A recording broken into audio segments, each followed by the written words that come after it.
Okay, this is an instructional video on some basic um, tools on how to make yo-yos. And yo-yos are fabric circles. It's a turn-of-the-century technique that was used in about the 1920s in America to quilt together pieces of fabric and make coverlets and doilies and different things. So I searched on YouTube and I found a few beginner yo-yo instructional videos there, but it was a little different than I do it, so I'm making my own. I teach at Robert E. Lee High School, Family Consumer Science, and this is some of our beginning sewing projects. All you will need is some fabric, and I have a stack here of some yo-yos that I've already cut. I used a saucer and traced it with a pen, or you can use a pencil or a fabric marker. I wouldn't use magic markers. It spreads in the fabric. Anyway, this is the best fabric to use on starting yo-yos is a simple cotton that's rather thin. This is a piece I got at an estate sale. It's a vintage piece, vintage colors. And so I'm going to show you. You're also going to need some thread and of course your scissors and needle with thread that's been doubled and knotted at the end, or you can use the thread that's really thick. I can't think of the name of it. It's time. It'll come in a minute. Okay, to make the yo-yo is very simple.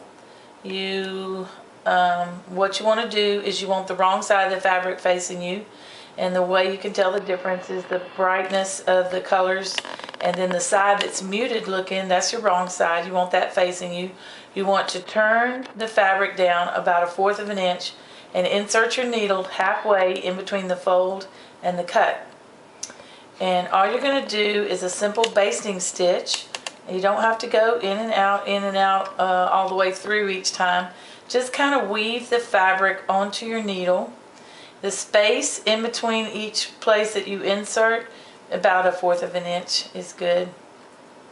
You don't want to get too close to the edge. You don't want to fold too deep. It'll skew the size of your yo-yos. And I will tell you while I'm making one that you can make all different sizes yo-yos. This one is made with a saucer, but you can use the edge of a glass to make smaller ones, or I've even made yo-yos the size of plates and made a coverlet for a bed with plate size yo-yos. So it just depends on what size you want. While I'm stitching around this, I want to remind you, you never want to go back over any stitches you've already made. The whole purpose of this basting stitch is to be able to pull it tight, as you see right here, and you want to be able to pull it, and if you go backwards over your stitches, it won't pull for you.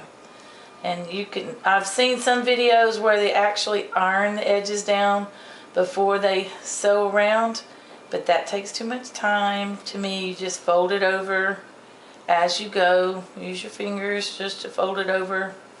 And I usually put 4 or 5 on the needle before I pull it through, just for time's sake. And it might buckle and pucker a little bit, but you just kind of work it down with your fingers. Go all the way around. You can pull it tight or you can leave it loose. It doesn't matter. It's your personal preference. You're going to pull it tight when you're done. Go all the way around. Okay, I'll show you how I close them, and then I'll explain a technique that I saw somebody else do. I did try it yesterday, but I wasn't real fond of it. I still prefer my method, probably because it's the way I've always done it. Before you tighten it all the way, you want to turn it around. Okay, and then you're going to tighten it just onto your finger. And just pull it. You don't pull it too hard. You don't want to break your thread.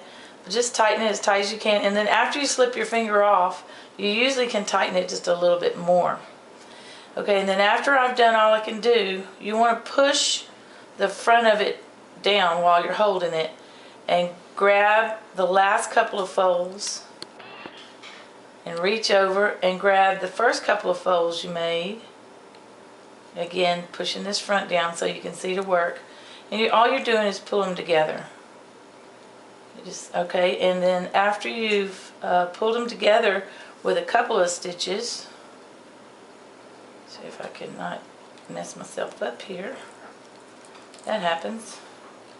After you've pulled it through a couple of times, your last few times you want to go ahead and make your knot to end it. And the way you would do that is just before you pull it tight, you want to just go through the loop with your needle. It just makes a knot. Do that a couple of times. And cut the thread very close. You don't want any antlers on there. Antlers belong on deers, not your sewing projects. And then what you do is just kind of put your thumb and turn and turn and turn till you have a circle.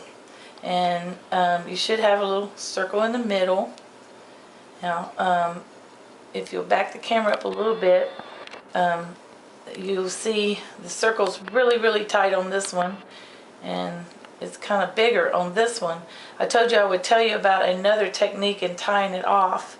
What I saw another girl do on a video was, instead of pulling it on one side like you just saw me do, she pulled the knot and the side till it tightened up, and then she tied a knot really tight, cut them both off, and that gave you a little bitty circle. So it's your personal preference. I like a little bit bigger circle so you can see. I'm going to show you how to connect them. So I'm going to work right here. When you connect yo-yos together, you can do one or two things. Well, you lay out how you want. For instance, you can see back here, this one I made into a doily, and then I have some that I use to cover pillows. The main thing is you lay it out, you decide which side you want to be the right side. Now, some people prefer this side, and I do not. I like the look of the texture and everything. So, and I usually try to find a edge that'll butt up against each other. Okay, so I want to connect those right there. Let me go back and make sure I have a knot in my thread. I've done that before. Okay, wherever I want to connect them, I just fold them over and grab them with my fingertips. And all you do is simply insert your needle 3 or 4 times into the same place. Don't try to go from here to yon, make it an inch wide. It's not necessary.